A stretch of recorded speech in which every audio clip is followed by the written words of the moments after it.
So here we have the isolated high voltage detector which I've built. It's based on my old BMS cell voltage detection circuit. The yellow and brown wires you can see there are basically the high voltage input from my variable power supply, or the battery in this case, and the PIC is connected to the ground of that, and through a voltage divider there, which is a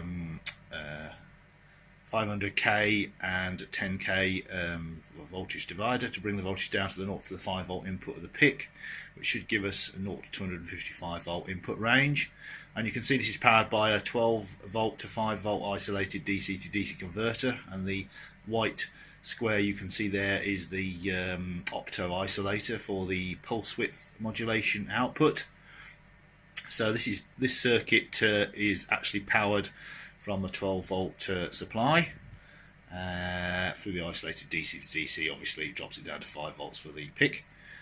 So that's what we've got there, and I've been recording the data from it, and I've set my high voltage supply at 128 volts output, so that should give us a 50% duty cycle on the pulse width modulation, which I've decided to go for.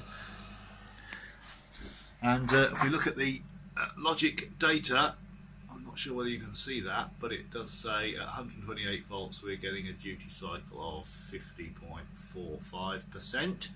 So that's about 0.5% out, so that's pretty good. So that's that'll be decoded by the OBD2C CNC chip. That'll be decoded by that because that'll be measuring the length of the incoming pulses, and that will convert that to 128 volts.